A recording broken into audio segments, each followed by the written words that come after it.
Olá, meus amigos, minhas amigas, eu sou o professor Lá aqui com muito prazer, muita satisfação. Vamos ministrar mais uma super aula para vocês. Hoje, aula de Direito Constitucional. Hoje, o Estatuto dos Congressistas, ou seja, dos deputados e dos senadores, consagrados no artigo 53 ao artigo 56 da nossa digníssima Constituição da República Federativa do Brasil. Este assunto, então, esse capítulo, essa seção especificamente, é conhecido como Estatuto dos Congressistas, ou seja, algumas prerrogativas, algumas situações na qual o Constituinte concedeu aos nossos parlamentares para ter o quê? A plena tranquilidade, a plena segurança de exercer o seu mandato. Lembre-se, que o Congresso Nacional nós temos a Casa do Povo, os deputados que representam o povo, e os senadores que representam as federações, os estados, Então nós temos essa representatividade. O que acontece? Gente, olha só, você tem que entender a ideia. Artigo 2º, são poderes independentes e harmônicos entre si, o poder legislativo, executivo e judiciário. Então, os três poderes, nós temos o quê? Um equilíbrio, Então, essas prerrogativas visam também o quê? Manter essa prerrogativa. E como este é o capítulo do poder legislativo, ele traz o quê? Alguma segurança, traz segurança jurídica para quê? Para que os congressistas atuem de forma imparcial, tá? Sem ameaças, sem preocupação, o seu referido glorioso mandato, O Estatuto dos Congressistas, e aí? Nós temos aqui, as imunidades, a gente vai falar imunidade, imunidade aí de prisão, por exemplo, Prisão, tem aí a situação da prerrogativa de foro privilegiado, temos as proibições, punições e os direitos, Então nós temos aí o Estatuto dos Congressistas, Resumindo, a gente vai trabalhar esses 4 blocos aí, esses 4 assuntos. Vamos falar primeiro da imunidade, Essa imunidade, então o parlamentar tem que ter imunidade. Por quê? Porque ele é diferente. Ele está ali representando ou o povo ou um Estado, Então o que acontece? Ele tem que ter uma certa garantia para poder aí exercer o seu mandato, E essa imunidade é coisa antiga, ela surgiu, Ela surgiu lá na Inglaterra, em 1688. As imunidades parlamentares surgiram na Inglaterra. Em 1688 nasce na Inglaterra a Bill of the Rights, Declaração de Direitos. Na Bill of the Rights estabelece a Freedom of Speech, liberdade da palavra, imunidade, palavra, tornava os parlamentares imunes pela opinião, debates, desde que dentro do parlamento. Em 1787, foi a vez dos Estados Unidos prever tais regras à sua Constituição, estritamente vinculadas ao exercício do mandato. Então nós temos aí a imunidade, A imunidade de quê? Imunidade de suas palavras, Gente, a Casa Legislativa é uma casa de quê? Uma casa de debates. É uma casa de produção de ideias, De discussões. O que acontece? Já pensou? O cara é representante do povo, ele está lá no parlamento e ele não pode se expressar. Opa, parou. Então, claro, então a nossa Constituição de 88 garantiu essa imunidade, Aí tem uma questão aqui, Nós temos uma questão aqui, por exemplo, aqui, dentro do parlamento, estritamente vinculada ao exercício do mandato, Fica tranquilo que a gente vai explicar mais com profundidade. Então, o primeiro tipo de imunidade que surgiu, foi a imunidade material, que é o de opinião, de palavra, de voto, Deu essa liberdade. Eu acredito ser muito difícil ser cobrado esse dispositivo histórico, Mas se cair, você já sabe aí que começou na Inglaterra e a imunidade é a imunidade material. Quando a gente fala em imunidade, você vai ter que entender o seguinte: tem algumas espécies de imunidade, Nós temos uma imunidade formal, que é em relação ao quê? O processo, O processo, então ele tem certas imunidades, ele pode ser preso apenas em algumas situações, E ele tem o quê? Quando ele vai ser processado, ele vai ter um privilégio de foro aí privilegiado, Um foro privilegiado para o julgamento. Então isso aqui é imunidade formal. E nós temos a imunidade material. E nesta aula nós vamos trabalhar todos os dispositivos constitucionais que tratam tanto da imunidade formal, tanto com a imunidade material. Material, da opinião, do voto, da palavra, Ou seja, são imunidades importantíssimas aqui para que o parlamentar consiga exercer, tá? Consiga exercer com bastante tranquilidade o seu mandato, né? Bacana, então vamos lá. Então estamos na sessão número 5, 2 deputados e 2 senadores.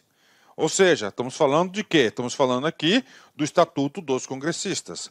Imunidade, temos 2 tipos, formal e material. Vem comigo, vamos lá, artigo 53, né?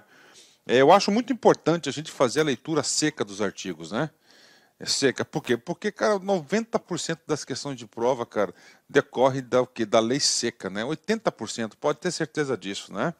E se você estuda com certo aprofundamento, né? Como é o nosso caso da nossa aula, cara, você fica preparado, você fica super preparado. Artigo 53. Os deputados e senadores são invioláveis, civil e penalmente, por quaisquer de suas opiniões, palavras e votos, né? Aí, ó, opiniões, palavras e votos. Nós estamos falando o quê? Da imunidade material, ó. Os deputados e senadores são invioláveis, civil e penalmente, por quaisquer de suas opiniões, palavras e votos, né? Ou seja, o cara lá no fervor da discussão, né, falou algo que poderia, né, ofendeu outra pessoa, né? E aí, o que acontece, cara? O que acontece nessa ofensa aí, né? Cara, aí tem imunidade. Ele não vai ser aí, ele não vai receber aí uma ação aí, tá certo, de injúria, difamação, né?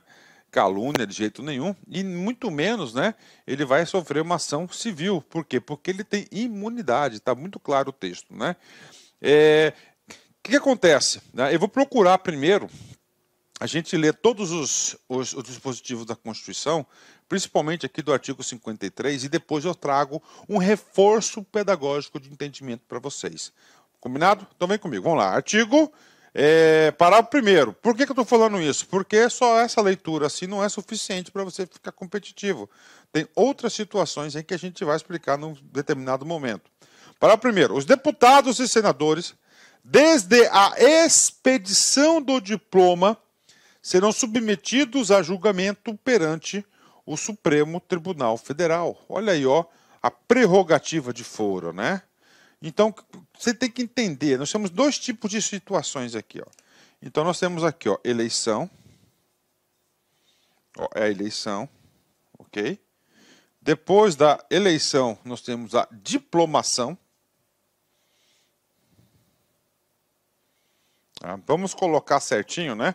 Eleição, normalmente, em outubro, tá? A diplomação, ela vai ocorrer normalmente em dezembro. Ok, ó, em dezembro, né? E a posse, que é o exercício do mandato, né, normalmente dia 2 do 2, né? 2 de fevereiro, onde inicia a sessão legislativa, né? Nós temos a legislatura e nós temos a sessão legislativa, né?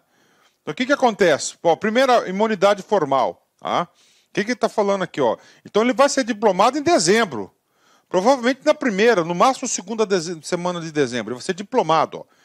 Os deputados e senadores, desde a expedição do diploma, serão submetidos a julgamento perante ao STF. Então, então a partir desse momento daqui para cá, ó, da diplomação, tá, ele já vai ter uma prerrogativa de foro, né?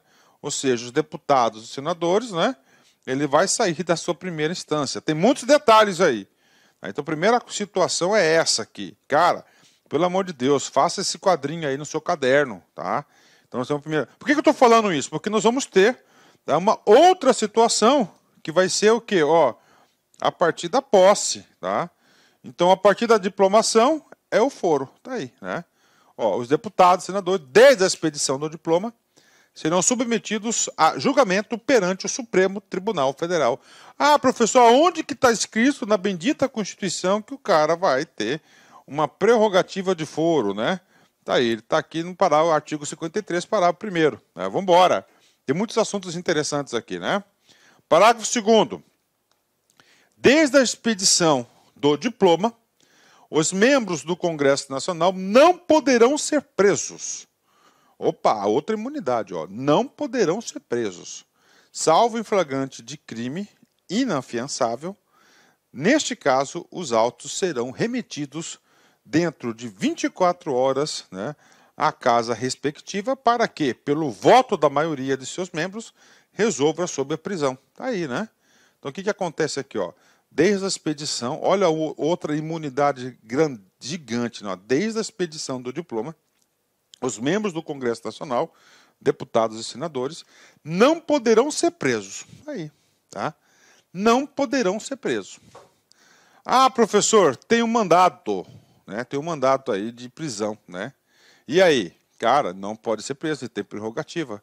O que acontece? Esse mandato, obrigatoriamente, tem que ir para a respectiva casa dentro de 24 horas, e a casa, né, ela tem que ter, pelo voto da maioria dos seus membros, ou seja, 50% mais um, resolva sobre o cumprimento ou não dessa prisão, né? Agora, claro que nós temos aí, né, uma exceção, né? Ó, prisão em flagrante crime inafiançável. Inafiançável, né? O que acontece? Crimes inafiançáveis são poucos crimes inafiançáveis, né? O que é tal da fiança, né? O tal da fiança significa dizer o seguinte: o cara lá foi pego lá, caiu em flagrante, né? É caso de prisão. O que acontece com ele, né? O que acontece com ele? O delegado, por exemplo, ele pode arbitrar uma fiança. Pagou, saiu, né? Pagou, saiu. Por exemplo, né, um crime aí que é inafiançável, né? A parte do crime não é muito a minha especialidade, né? Mas eu tenho o racismo, o terrorismo, né? Então nós estamos o quê? Crimes inafiançáveis, né? Ó, inafiançáveis, né? Ó. Então somente crimes inafiançáveis, né? Aí sim ele vai ser preso. Então tem que prestar muita atenção, né? Ah, professor, eu vou ter que saber quais são os crimes inafiançáveis. Para o direito constitucional, não. Como é que isso vai cair na prova? No comando da questão, o examinador vai falar exatamente isso. Ele vai falar o seguinte: o cara, entendeu? Ele, né? Ele cometeu um crime em flagrante, ele cometeu um crime, foi pego em flagrante, né?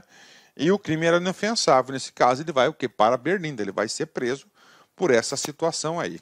Bacana? Fechou? Então vamos lá, né?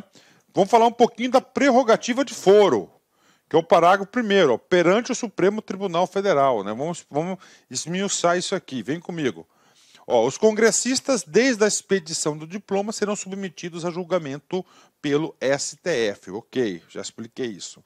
Porém, não alcança as ações de natureza civil ajuizadas contra o congressista, né? Então as ações de natureza civil não alcança o congressista, tá? Por quê, professor? Porque a ação civil não vai dar cadeia, né? Então nós temos aí, né, hoje, né, salvo engano, para ter cadeia de ação civil é pensão alimentícia, né? Hoje a pensão alimentícia aí é a pensão que mais dá cadeia, né? Beleza? Então as ações de natureza civil não estão cobertas pela prerrogativa de foro do STF, né? Vamos mais aqui, olha só, tá? Professor, efeitos dessa imunidade. Tem uma imunidade importante, né? Muitos já safaram aí da cadeia devido a essa imunidade, né? Vamos lá. A imunidade parlamentar não se estende ao corréu sem essa prerrogativa. Ó, sem essa prerrogativa, né? Então o que acontece, né? O parlamento, o que é o corréu? O cara é o cúmplice dele, né? Tá? É o cúmplice dele. O que acontece lá o corréu, né? Então o que acontece o corréu? O deputado lá cometeu um crime. E aí? Tem um comparsa envolvido nesse crime. Cara, esse cara aí não vai ser julgado, tá? Ele não tem a prerrogativa de foro. Agora, se for outro colega parlamentar, aí sim, ele vai ter aí a prerrogativa de foro, né? Isso aqui é a súmula 245, cara. Tem que prestar muita atenção. Então, isso aqui, ó. A imunidade parlamentar não se estende ao corréu, tá? Sem essa prerrogativa, tá? Não se estende ao corréu sem essa prerrogativa, ou seja, o corréu que não tem a imunidade, né? Falando em prerrogativas aqui, eu quero dar uma geral para você essa questão da prerrogativa. Então temos aqui autoridade, né? Quais são as autoridades que têm o foro privilegiado para o julgamento do STF, né? Que é a nossa corte máxima do judiciário. Vamos lá, né? O presidente e o vice-presidente da República, foro privilegiado. Deputados federais e senadores, STF. Ministros do STF serão julgados pelo próprio STF. Procurador-Geral da República. Ministros de Estado. Advogado-Geral da União. comandantes da Marinha, Exército e Aeronáutica, ministros do STJ, STM, TST e TSE serão julgados pelo Supremo Tribunal Federal, ministros do TCU, chefes de missão diplomática de caráter permanente. Então, essas são as autoridades que estão sujeitas ao foro superprivilegiado do STF, né? Agora, foro privilegiado do STJ, governadores, desembargadores do TJ, TRF e TRT, membros do TRE, conselheiros do Tribunais de Contas e membros do MPU que oficiem perante tribunais, ou seja, que atuem perante segunda instância. Todos eles STJ. Agora, o foro do TRF e TRE, Tribunal Regional Federal, e o TRE. Temos aqui juízes federais, juízes militares e juízes do trabalho. Membros do MPU que atuam na primeira instância. Em segunda instância, ele vai para o STJ, né? Tribunal de Justiça, né? É juiz de direito, promotores e procuradores de justiça. E, finalmente, nós temos prefeitos que serão julgados pelo TJ, TRF ou TRE, dependendo da matéria, né? Dependendo da matéria, ele vai ter esse tipo de julgamento aí. Bacana? Então, esse aqui é o mapa das prerrogativas, né? Mapa das prerrogativas. Vamos lá, parágrafo 3º. Vem comigo. Olha só, recebida a denúncia contra o senador ou deputado. Parou. Então, nós temos aqui, tem um cara aqui, é o deputado, olha aí. Esse cara aqui é deputado. Ok. Quem vai fazer a denúncia? Procurador-Geral da República. Ele faz a denúncia aonde? Ó, denúncia, né? Ele identificou um crime, ele faz... Qual que é o foro desse cara? STF, tá aí.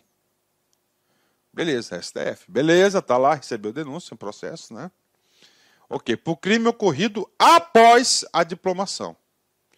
Então, crime ocorrido após a diplomação, tá? Ok, dará ciência à respectiva casa. Então, o STF, né, vai ter que o quê? Dar ciência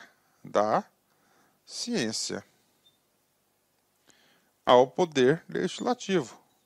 Só por que isso, cara? Porque um poder não pode interferir no outro poder. Então, o que acontece? Ele dá ciência, por que ele dá ciência, né?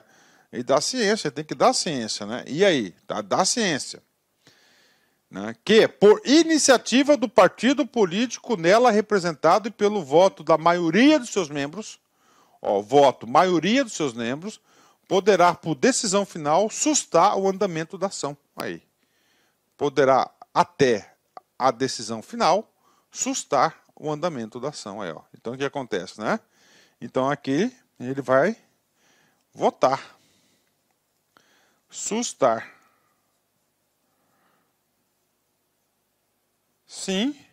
Vamos pôr não. Né? E sim. Aí. O que é sustar? Suspender o julgamento perante lá no Supremo Tribunal Federal. Se não susta, segue a ação. Se susta, ele vai poderá aí, né? Ele vai sustar o andamento da ação. Aí, ó. Pelo voto da maioria dos seus membros, poderá, até decisão final, sustar o andamento da ação. Tá? Então, ele poderá sustar o negócio da ação, né? Sustar o andamento da ação. Aí, ó. Então, isso aqui é o quê? É uma puta de uma o quê? De uma imunidade, de uma prerrogativa, né? Gigantesco, né? Ó. Tá? De sustação aí. Tá? O pedido de sustação será apreciado pela casa respectiva no prazo improrrogável de 45 dias do seu recebimento pela mesa diretora. Tá? Então, ele vai votar isso, né? Tem lá o plenário com 50% mais 1, 45 dias para votar o pedido de sustação. A sustação do processo suspende a prescrição enquanto durar o mandato. Né? Então, o que acontece? Enquanto ele for mandato, né, o prazo prescricional da ação, ele se suspende. Ele saiu do mandato, o que acontece? Né? A ação volta. Né?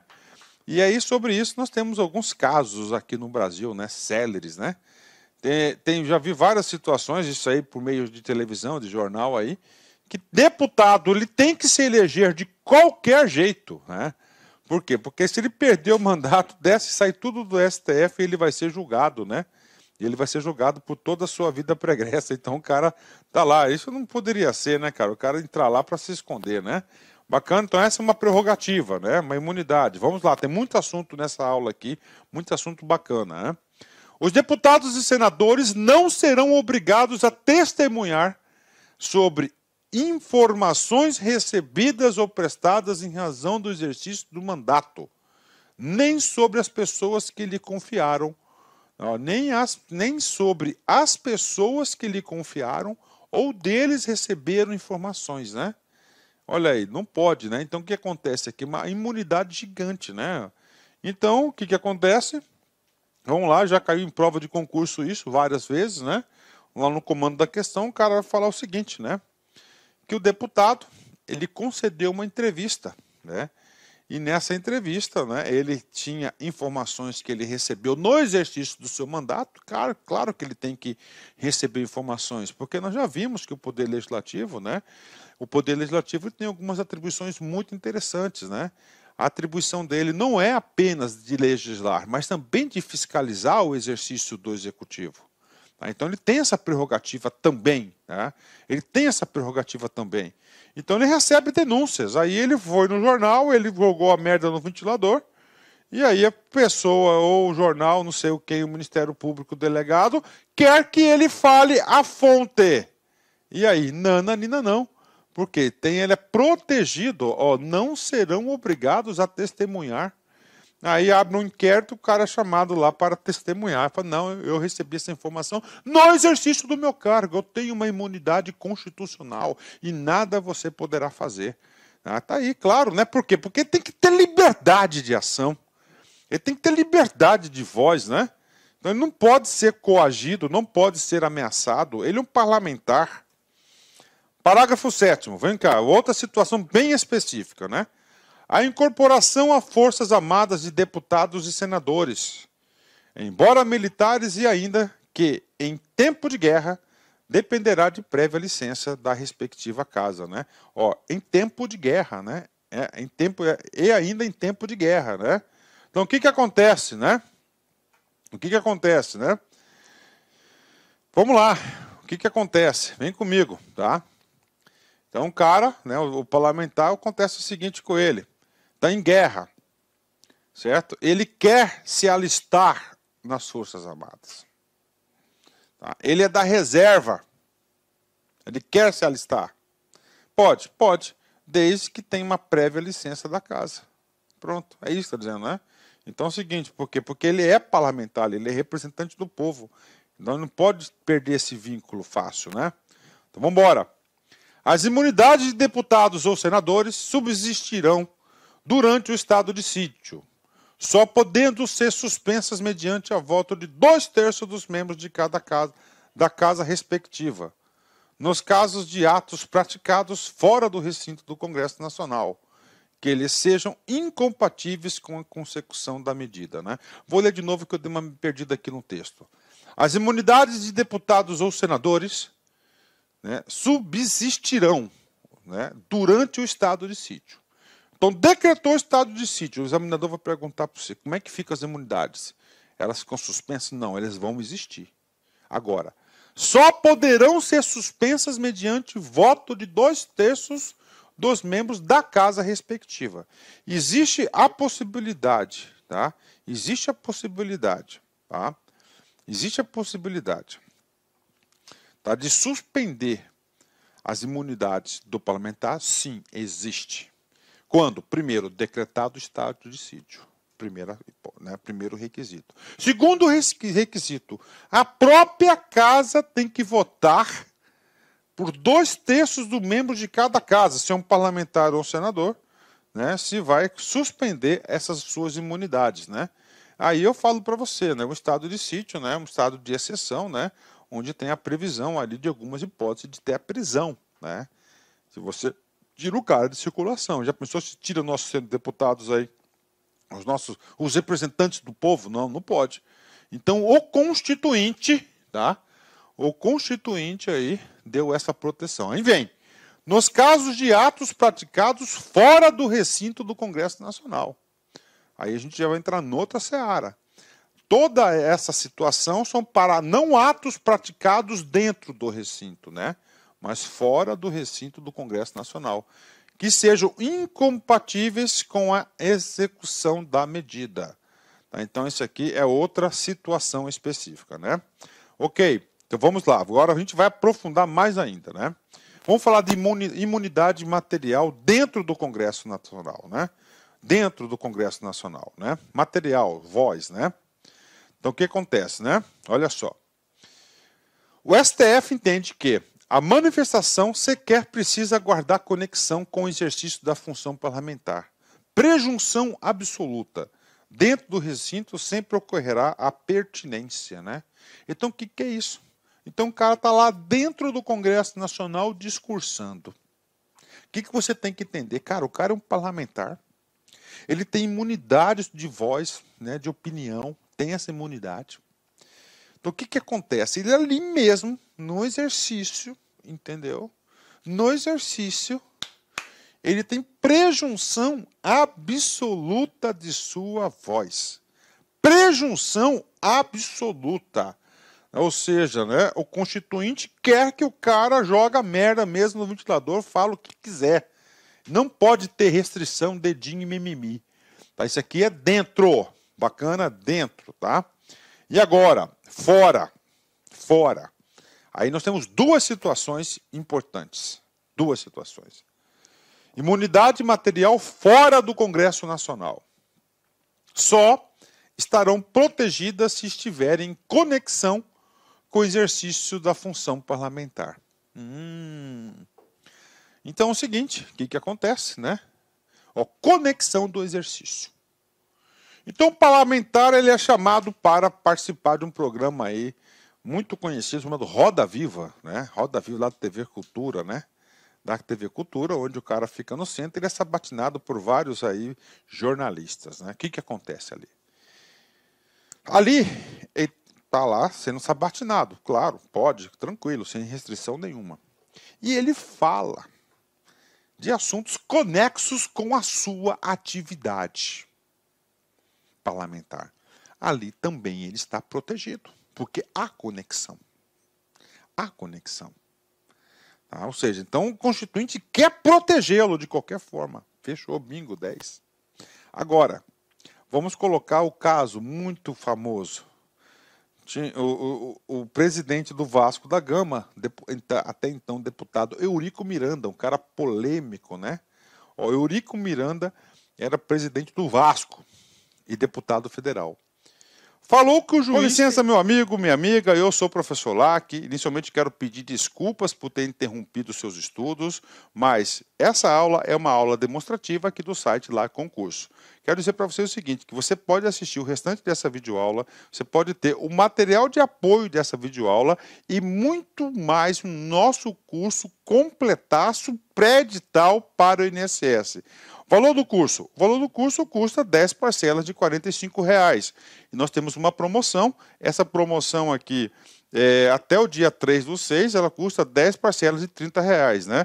Mas vamos fazer o seguinte, você que está assistindo esse vídeo, até para prestigiar, até uma forma de amenizar aí a interrupção do seu vídeo, você vai falar o seguinte, olha, você vai entrar em contato, você vai clicar aí, tem um link aí do WhatsApp, você vai falar o seguinte, eu quero a promoção, eu quero o código promocional do curso pré-edital do INSS que o professor Lac falou no vídeo. Então tem um link aqui embaixo, tá? Tem um link aqui embaixo de um WhatsApp, você vai direto para o atendimento.